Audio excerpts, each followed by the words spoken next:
Thank you for joining us on the Winning at Selling podcast. I'm Professor Scott Plum of the Minnesota Sales Institute, and with me is Bill Hellkamp of Reach Development Systems. How can I get my work done when there are so many meetings, and most of them are just a waste of time? If you find this to be a challenge at your company, you are not alone. Recently, one of the world's most successful entrepreneurs sent a memo to his employees on just this frustrating topic and how to deal with it. So if you want to get more done, join Scott and me as we discuss Elon Musk productivity recommendations and other interesting information on episode 544 of the Winning at Selling podcast.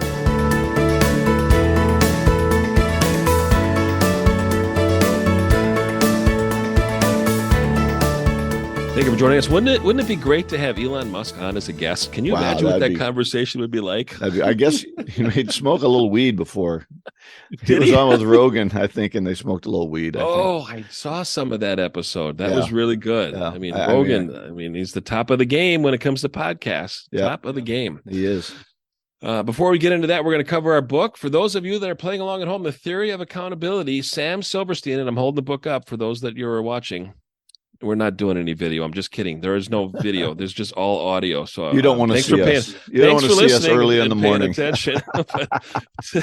The Theory of Accountability. We're going to cover part 3, and this is the second to the last part. We're going to get into part 4 in a couple of weeks, but chapters 16, 17, 18, and 19 will be part of our topics today. We'll start with chapter 16, what you need to notice about mindset. And he lists really 6 important things on accountable people about their mindset. And I really love the first one because I think everything starts with beliefs. And the first one is your mindset is what you believe. And I think we talked about this on the last episode, is that if you really don't have that belief and that conviction, you don't really believe what you're saying or what you're doing. You really have to have the foundation of the belief in everything that you do when it comes to your words, your actions, what you do and what you don't do. And it all starts with belief. Yeah, your actions speak so loud, I can't hear what you tell me your belief is. Yeah. And so your belief comes out in your action. And sometimes with situations like that, it's like I kind of scratch my head and I'm like, I'm confused. Could you help me reconcile this? Because I'm seeing a contradiction in what you're telling me and what you're doing. And sometimes there is a contradiction between the two because we want to be a different person. Right. So we might say something like we're going to be acting into the future. And that's part of the book, is that he talks about E equals MC squared. E is experiences. So we step into experiences, and sometimes we create those experiences based on what we say. We're not necessarily doing it right now, and hopefully the doing will come next and follow it. Number 2 is your mindset is always with you. And I love working with people who are the same people at home as they are at the office. And that's a very difficult role to play because sometimes we need to be able to have a natural behavior and then an adaptive behavior. You'll see this on some DISC assessments. Here's your natural behavior on who you are outside of work. Here's your adaptive behavior on who you are at work. And the greater the contrast between the two, the greater the amount of stress that you have in your life. So think about the stress that you have in your life, and are you really working on your true God-given gifts, or are you trying to fit, a square peg into a round hole? That's going to be very, very difficult. Number 3 is at any given moment, your mindset is either toxic or accountable. That seems to be the essence of the book, Bill. Are you kind of picking up a theme there? Yeah, I think really understanding. Now, he is going to say that there are only, that's number 4. I'm going to get into it a little bit here, but number 4 is there are only 3 accountable mindsets. Mm-hmm. I'm not sure I agree with that point. I think his 3 mindsets, abundance to scarcity, gratitude or entitlement, respect or contempt, I think they're very crucial ones, but I don't think they're the only 3 accountable mindsets. But I do think it's important to know, are we moving toward being more toxic or are we moving toward being more accountable? So keeping these 3 in mind all the time is very important, and thinking about where the direction we're going, because we've all found ourselves in that, what I would call a downward spiral. Nobody loves me. I deserve better. I should be making more money. Everybody's against me. That kind of toxic mindset that hurts us. And it takes effort. I think we talked about it this last week. Everything good is uphill. And so it takes work to stay in the accountable mindset. It's easy to fall into toxicity. Mm-hmm. I was talking with a client a couple weeks ago, and we had planned an event, kind of a company collaboration event, and really getting people who are just starting with the company to come together. And the mindset was, well, we really can't do that because we're experiencing a loss this year. And it's like, this is a critical time of bringing everybody together. We have to be cautious of the scarcity mindset when there's an abundance and value of bringing everybody together during this time, so that we can kick off the new year and get to know their spouses and what, is important in their lives, and to be able to understand the whole self versus just the role. And you think about it, how much time do we spend with people that we work with versus how much time we spend with people that we live with? And that's a blended area now because a lot of people are working from home. But there's a definite contrast sometimes between the two. And when you bring both worlds together, you get to know more about the person. Yep. But that's the difference between an abundance versus scarcity mindset. Well, I think when we start to, we're not going to have the company party this year because we had a bad year, I think that starts to put everybody in a scarcity mindset. Hey, I worked just as hard. I did the things I was supposed to do, and now you're taking things away because you're going to make a little less money this year. Mm-hmm. Well, I made less money too, but I need these things to move forward. You can't take away I have a client that I've worked with, and their board wants to take away the raw materials and limit the raw materials. And the president said, what happens if we get another client? It's like saying to a car manufacturer, sell 500 cars, but we're only going to make 250.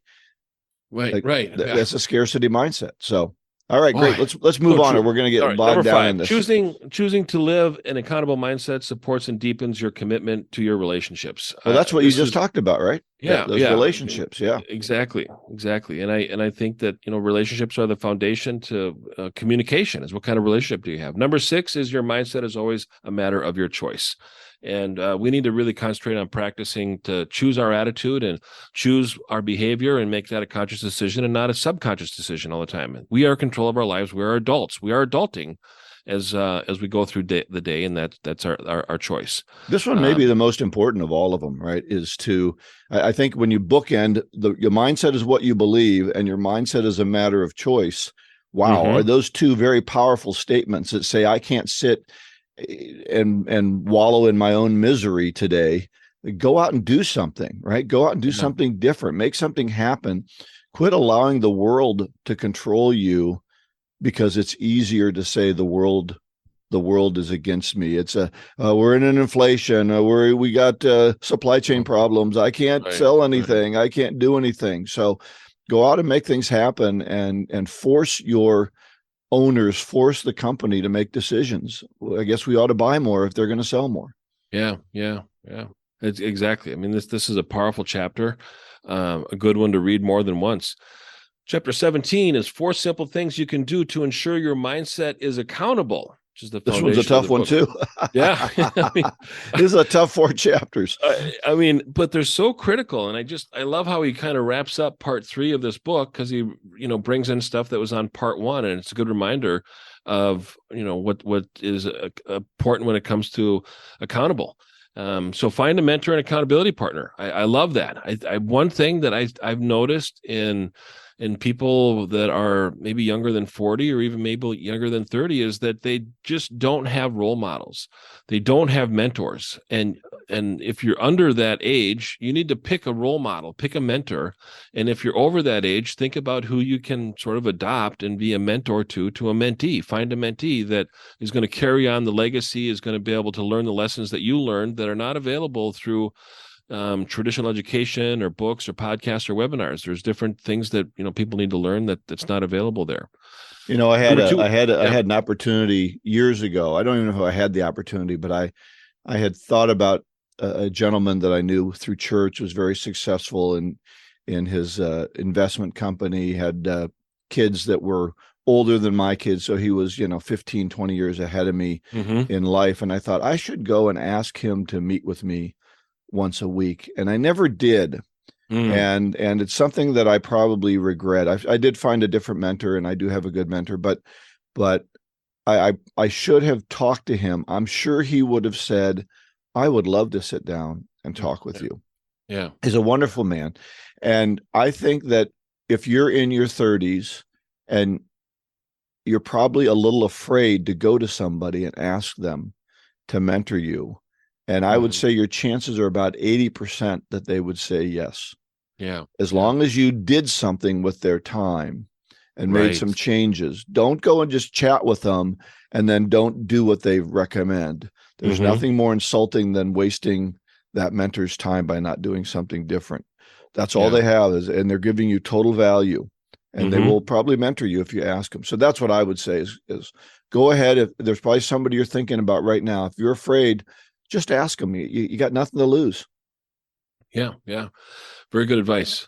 Number 2 is start your day by finding a way to reinforce the gratitude, respect, and abundance in your life. And can be a daily goal is how am I going to go out, engage with the world, and reinforce gratitude, respect, and abundance. And if you have that goal, I think you're going to find it easy to achieve before noon every day. But you got to have that goal in mind, and that reinforces that abundance mindset that we all want to have. If you're a praying person, that's a great way to pray. It is. Right? It is. Praying with gratitude and seeing the abundance around you and a respect for other people. Wow. What a way to open your day. Yeah, that's number 3 is a tough one, I think, for some of us, to set aside time during your day when your digital feed is off. Should be 90% of your day. Seems like when I post something on LinkedIn, it's like the same people are commenting on it or liking it immediately 30 minutes after I post it. It's like, okay, thank you for following me. Thank you for listening. But what are we really doing during the day? And it's just amazing how we all kind of take the breaks at the same time, which is maybe not necessarily true, but be conscious of that. Start by being aware of it first. And then the last one, number 4, is limit or eliminate the amount of time that you spend with people who are addicted to a toxic mindset. This is really tough because it was really tough at Christmas time, probably bet for a lot of you. Oh, yeah. You're with family and they aren't always positive. So no, they're not. And past episode is, I think people seek validation and vindication, and sometimes they can do it in a toxic mindset type of way, but that's the only way that they know how to engage and communicate and have a relationship with people. Well, we got somebody in our family who is toxic. And to tell you the truth, you have to guard yourself against them. Just because they're family doesn't mean they deserve your time. Right. And when they're getting toxic, then you walk away from them, and you have to limit that, because your mind and your mindset are the most crucial factors that you have toward your success. And if you let other people invade that with their negative expectations of the world, you're going to tear yourself down. Yeah. It's a tough thing to do because with family. Yep. Yeah, exactly. My parents are lovely parents.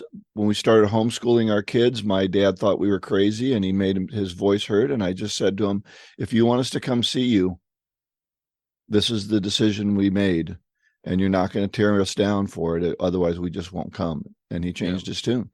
Sometimes you have to be tough in what you believe and say, I think I'm doing the right thing for me and my kids. And you've voiced your opinion. That's enough. Right. So I don't need to hear your opinion every time I come.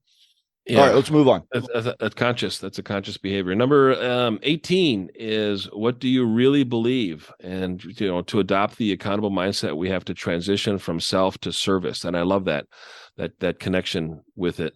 The accountable mindset. Yeah. Are you looking to get things, or are you looking to give things? A great book for those of you who tend toward the selfish is The Go-Giver. If you haven't read The Go-Giver, it's a very good book on how you can be successful by giving things rather than always being grasping and wanting people to give you things.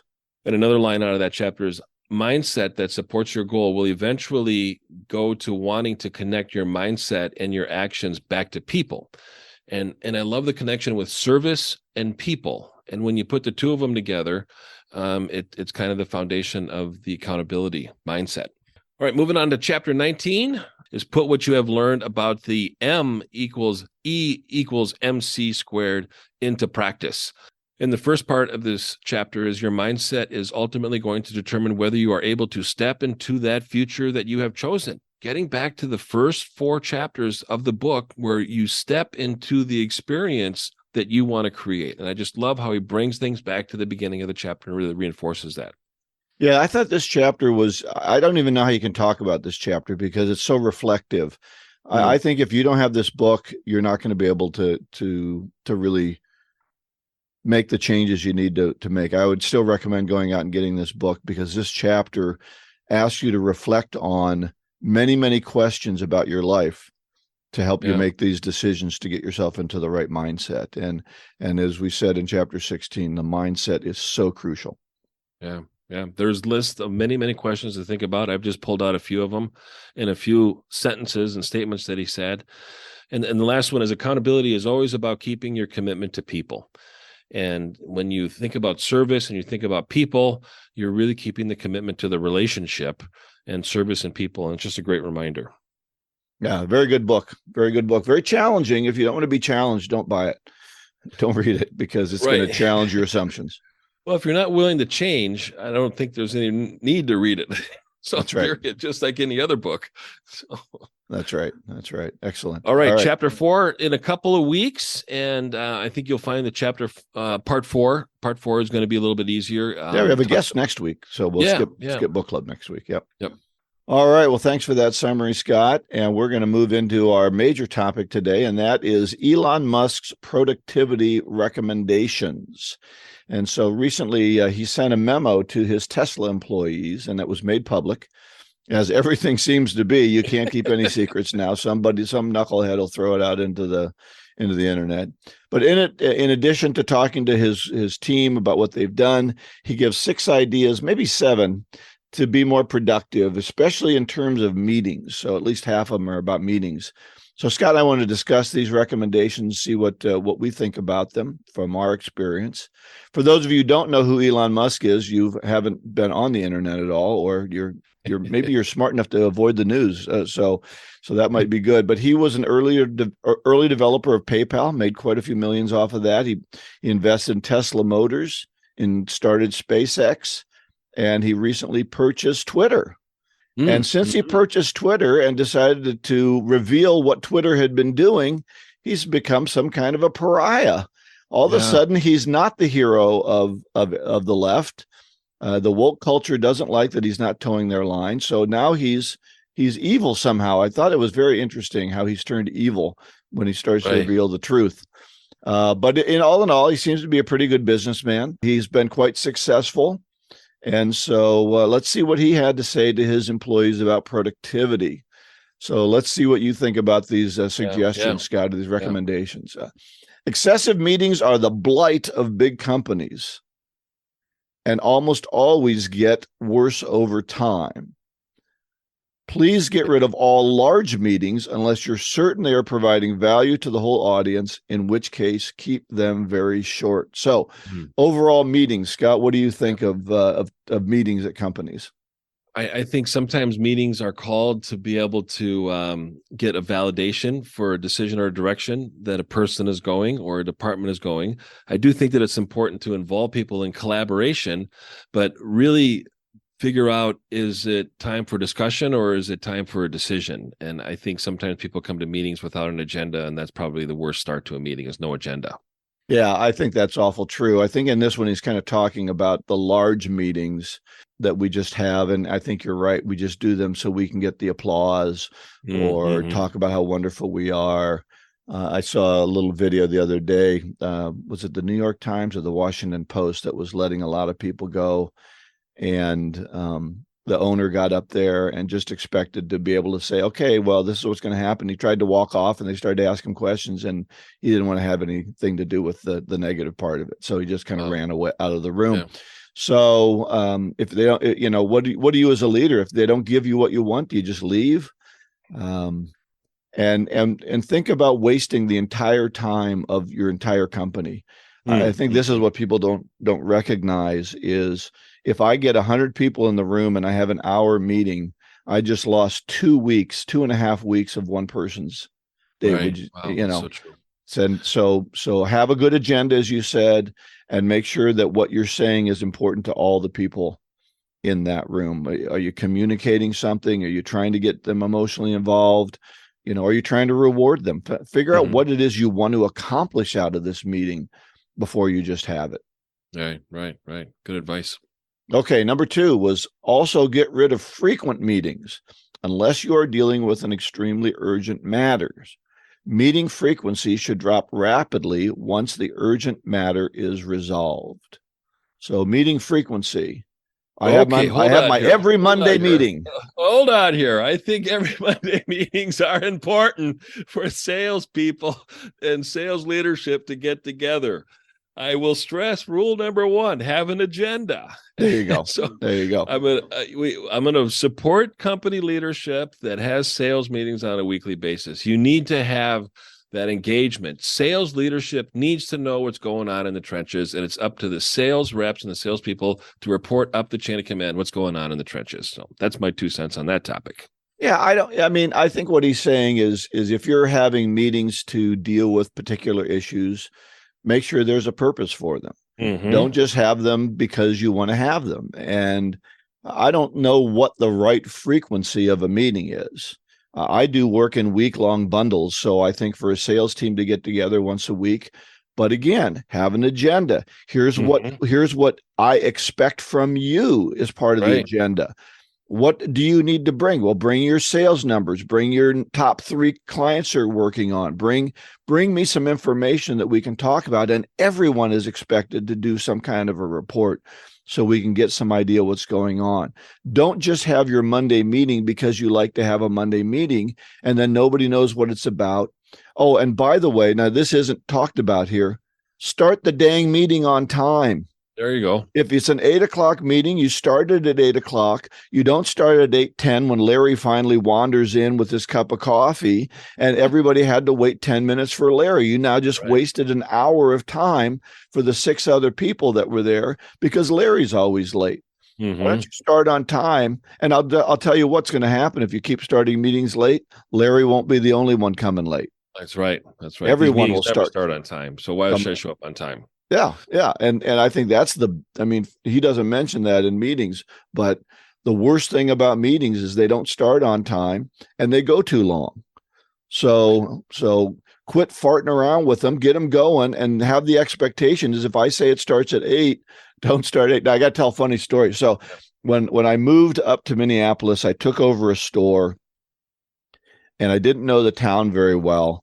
And I said, we're going to have an 8:00 meeting. Everybody be there, 8:00 Monday morning sharp. And I got lost on my way from my hotel, and I was the only one that was. So that was I was committed. I got on a road that didn't turn to the east. Whoops! It took me all the way into it was crazy. So that was great. So anyway, all right, let's go to number 3. You were going to say that you don't get done milking until 7:30. So no way they could be there at 8. Oh, it was awful. It was so embarrassing. Anyway, right, okay, number 3. Walk out of meetings or drop off a call as soon as it's obvious you aren't adding value. That's true. So should we walk out of a meeting? I think your boss is up there talking and you go, this doesn't apply. I think the boss should be looking at number 1 is excessive meetings. So, and also frequency of meetings. But just because you have a frequent meeting doesn't mean it needs to be an hour and a half every time. That's right. It's just it's amazing. The news is always 30 minutes. And it's like the soft stories that they put in the news. And I'm like, okay, I could be doing something else right now than listening to the soft story. Well, the last thing I ever did was listen to network news. So you're still watching that. You need to change your ways. This is a symptom of bad meetings. It's not, this means you didn't have an agenda. This means you didn't make it clear to people why they're there. This means you didn't think through as a leader. You didn't think through your meeting and say, who should be there that can have some effect on this? And what am I going to ask of them? What do they need to bring? What do they need to know? And so we're just having that Monday morning meeting again, and everybody goes, nothing's going to get discussed. And yeah, you should walk out of a meeting like that, but you can't because the company protocol won't let you. So leaders have to take it upon themselves to make sure they're not wasting the time of the people that are at that meeting rather than vice versa. Right. Good point. All right. Number 4. Now we're going to get kind of out of the meetings. Yeah. Don't use acronyms or nonsense words for objects, software, or processes at Tesla. In general, anything that requires an explanation inhibits communication. We don't want people to have to memorize a glossary just to function at Tesla. I think that's really important for technology companies, don't you? I do. I totally agree. And when you shared that, I thought of the book "Selling the Invisible" by Harry Beckwith, and he said acronyms just belong on cuffs. That's the only place for acronyms is Coffee on your mugs. cuff. Yeah, on your cuffs of your shirt. Your cuff of your shirt. Okay, I think you said cups. Your initials put on your shirt, and that's the only place for acronyms is on your shirt. Other than that, they do inhibit communication. And when you look at men and women in conversation, if men don't know something, they won't ask. Yeah, and that's what really holds them back on learning. That's right. They just nod like they understand. Yeah. Women are perfectly fine going, what does that mean? Could you spell that out for me? I'm not sure what you're talking about. And I'm getting off base here, but it seems like that's women not are more unusual. Interested in learning than men are. Men think they know everything. So I don't think they think they know everything. I think that from an emotional standpoint, men tend to see that as a weakness to not know. And so they don't want to appear weak, so they will just nod, and then I'll go look it up later. But right. So right now there's a term CRT. CRT is what is that? Critical race theory. It also stands for cathode ray tube, and a number of other things. So when I started hearing, that, I thought I was thinking about TVs, because CRT was what you used to look at on your TV instead of a screen like we have now. So they can be confusing. I remember when I was helping companies to sell software and doing training, we found that one company would use a term and it would mean one thing. And then we would use a term for our company, it would mean something totally different. And so if the client had seen the term or the prospect had seen the term coming from our competitor, when we used that term, they'd get a very different visual in their mind than what we intended. And we didn't know that because we never changed the visual or found out how they use that term. So I think this is really, really important to move away from all these acronyms, especially that we use, because as you say, people will just nod and act like they understand or think they understand. This is the worst. They think they understand it and they don't. Right. So they're wrong.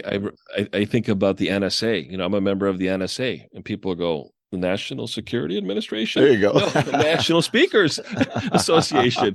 It's like, oh, so you're listening. Well, the NSA has a bunch of speakers, but no listeners, so it's not part of the NSA. That's right. Who has NSA. All listeners and no speakers?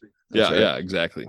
All right, a couple more. Communication should travel via the shortest path necessary to get the job done, not through the chain of command.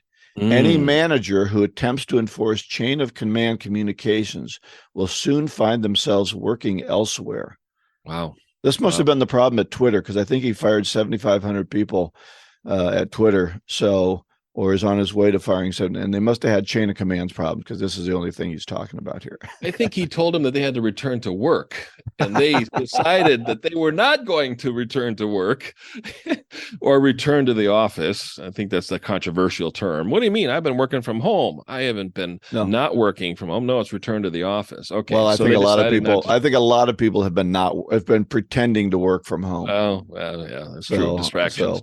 Yeah, I think getting this chain of command can get in the way. Let's go to the source. I remember I was working on a project to write a training manual for a piece of software, and I couldn't figure out how they did this one function. And the person I kept talking to, she wouldn't tell me. And she wouldn't tell me because it was her guarded secret. She was the only one who knew it, she thought. So finally, I went to the owner of the company who had invented the software, and he goes, "Oh, that's easy. We just use this process." Wow. And it was so easy, but I had to go around this individual because it was her power that I was going around. And then I got it done, and she was really mad at me. But I got the training done because that's what people needed to know. So be careful. There are people in that chain of command who are trying to stop you from getting the information you need, because that's their power base. Last one. A major source of issues is poor communication between departments. The way to solve this is to allow free flow of information between all levels. If in order to get something done between departments, an individual contributor has to talk to their manager, who talks to a director, who talks to a VP, who talks to another VP, who talks to a director, who talks to a manager, who talks to someone doing the actual work, then super dumb things will happen. It must be okay for people to talk directly or just make the right things happen. Wow. Yeah. That's kind of that chain of command thing, isn't it? It is. I'm listening to a great book called It's Your Ship, and I highly recommend it. It's amazing. And this guy is the captain of a Navy ship, the worst Navy ship in the entire fleet. And he does not always follow the chain of command. He respects the chain of command, but doesn't always follow the chain of command. So I think that's an important point. Yeah. Sometimes you have to tell the chain of command what you did. Yeah. This is what we did. Here's the problem, and here's how we solved it. Thank you very much for being part of our process. I remember I had a boss I worked for, Susan, and she was really a nice woman, but she went crazy every time some mistake was made. And she had an assistant, I think her name was Roxanne, and we would take it to Roxanne and we would solve the problem, and then we'd take it to Susan and she'd go off the one, and Roxanne would say, no, Susan, we already solved it. It's okay. Okay. But if we took it right to Susan, she doubled the problem. Right. And so, okay, last one. There was one more. This is in general. In general, always pick common sense as your guide. If following a company rule is obviously ridiculous in a particular situation, such that it would make for a great Dilbert cartoon, then the rule should change. Great advice. Yeah. Great advice. Yeah. We do things because that's the way we always did them, and nobody's been thinking that there could be a better way. So, Dilbert is right. Dilbert's made a career out of pointing out what companies do wrong. So I always like Dilbert. All right, we're gonna link the entire memo, put it on our show page. I think that if you want to read the whole thing, you can. This was the recommendations, but it's interesting to look into the mind of an entrepreneur who's been very successful, see how he or she communicates with their team. Right. Great topic, Bill. I mean, it's just so interesting. I didn't even know about that memo until you brought it to my attention. So we'll have it on our show notes. Here is our golden nugget for today: is when you are able to maintain your own highest standard of integrity, regardless of what others may do, you are destined for greatness, by Napoleon Hill, out of Think and Grow Rich. And I thought that was very applicable for our topic today, and also and the for subject. The memo. For the book and for the memo. And the book. So I put a little bit of work into that one, Bill. So I've been following your lead. Well, that indicates that you have integrity. If you don't have standards of integrity, it's pretty easy to follow them, which means you're just flowing with whatever the latest popular fad is, which seems to be what we tend to be doing a lot. We're just going with the popular fad, no matter how stupid it is. So, all right. All this information can be found at winningatselling.com. So go there and look for that information. And don't be afraid to reach out to Scott and I on LinkedIn. We love to link in with our listeners. Let us know that you're a listener. And when you link in with us, and we'll be sure to make the connection. And next week, there will be no book club because we're going to have a guest. Our guest is Wendy Weiss, and she's going to talk about salesology and prospecting method that generates predictable sales revenue. Go out and get better one skill at a time. Joyful selling.